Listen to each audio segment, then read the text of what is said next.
என்னாச்சு ராணி? யோ, நாம சொல்லும் போது மல்லிகாக்கு உரையல. இப்பதான் கொஞ்சம் கொஞ்சமா அந்த பசுபதியோட சுயரூபம் தெரியுது. மல்லிகா, நான் எவ்வளவோ சொன்னேன், ஆனா நீ என்ன நம்பவே இல்லல்ல. ஒரு நிமிஷம் இரு, நான் எல்லாரையும் வர சொல்றேன். தாத்தா, பாட்டி, இரு மல்லிகா. அத்தை, தர்ஷினி.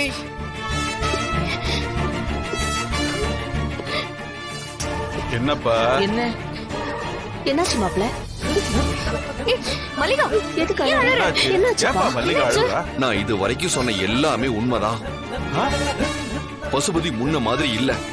இன்னும் சொல்ல போனா இது நம்ம பசுபதியே இல்ல.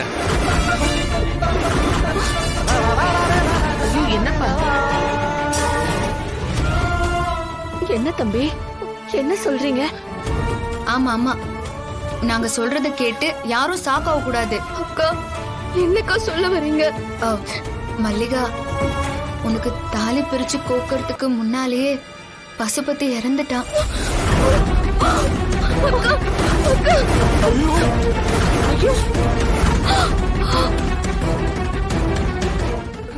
மல்லிகா, என்ன விட்டு போயிட்டாரு. இவரு விட்டா எனக்கு வேற யாருமே இல்லையே. கடவுளுக்கு கண்ணே இல்லையா? மல்லிகா,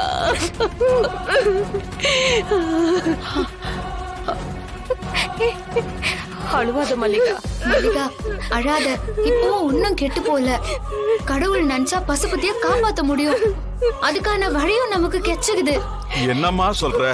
பசுபதி செத்துட்டான்னு சொல்ற, கடவுள் நினைச்சா அவனை உயிரோட திரும்ப கொண்டு வருவான்னு சொல்ற. கொஞ்சம் புரியற மாதிரி சொல்லுமா. சொல்லு ராணி. தாத்தா, பசுபதியை கொன்னு அவன் உடம்ப இந்த ஊர்ல எங்கேயோ புதைச்சு வச்சிருக்காங்க. இப்ப நம்ம பசுபதியோட உடம்புக்குள்ள பாக்குன்னு ஒரு பிசாசு இருந்துகிட்டு நம்ம எல்லாரையும் ஆட்டி படைச்சுக்கிட்டு இருக்கான்.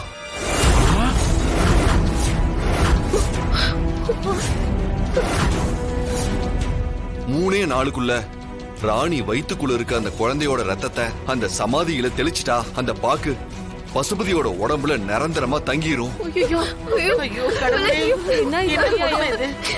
அந்த சிசுவை கொண்டு அதோட ரத்தத்தை நினைச்சாலே உடம்பெல்லாம் நடுங்குதுங்க. ஐயோ பாட்டி, பயப்படாம இருங்க. ராணிக்கு எதுவும் ஆக நான் விட மாட்டேன். அதே நேரம் பசுபதியையும் காப்பாத்தி உசுரோட கொண்டு வருவோம். தைரியமா இருந்தா. ஆமா, என் புருஷன் எனக்கு உயிரோட வேணும். எப்படியாவது நீங்க தான் அந்த பிரச்சனையில இருந்து அவரை காப்பாத்தி கூட்டிட்டு வரணும். இல்லன்னா என்ன உயிரோடவே பார்க்க முடியாது. மல்லிகா, அழாத மல்லிகா. அழாத மல்லிகா, அதான் ராணி பசுபதி உசுரோட கொண்டு வரணும்.